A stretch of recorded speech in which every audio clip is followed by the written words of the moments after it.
কঁঠালৰ গুটি বইল কৰি কিনে আমি এতিয়া বাকলি পেলাই আছোঁ চব্জি বনাবলৈ। এইটো চাফাকৈ হাই দোস্ত ৱেলকাম মাই ইউটিউব চেনেল। আপোনালোকে চাবলৈ পাই আছে কঁঠালৰ গুটি আমি এতিয়া লওঁ। এইটো কঁঠালৰ গুটি গেছত ভৰাই কিনে বইল কৰিম। এতিয়া চাওক ইমান চাফা আছে কঁঠালৰ গুটিটো। দি আছোঁ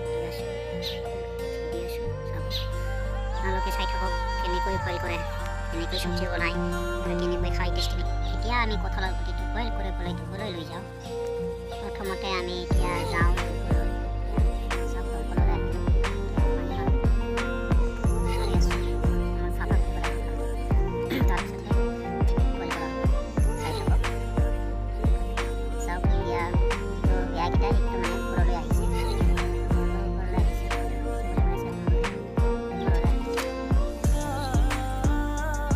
আমি প্ৰথমতে কি ল'ব লাগিব, গোবৰৰ স্ক্ৰাব ল'ম।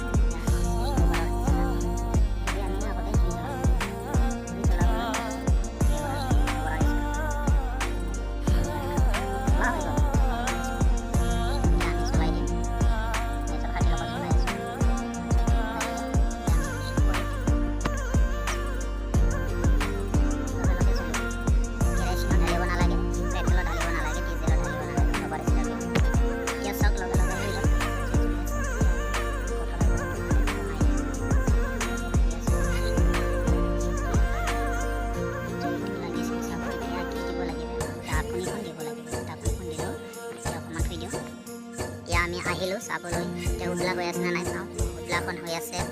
এতিয়া কুচলিখন ল'ব লাগিব। বইল হৈছে নে হোৱা নাই চাওঁ। হাফ বইল হৈছে চাগে, হাফ বইল হৈছে। এতিয়া আমি অকণমান সময় লুকি থৈ দিম। বইলটো হৈ গ'ল, এতিয়া আমি লৈ আনিলোঁ। এতিয়া কি কৰিম, এতিয়া এইখন পানীখন পেলাই দিওঁ। পানীটো গৰম।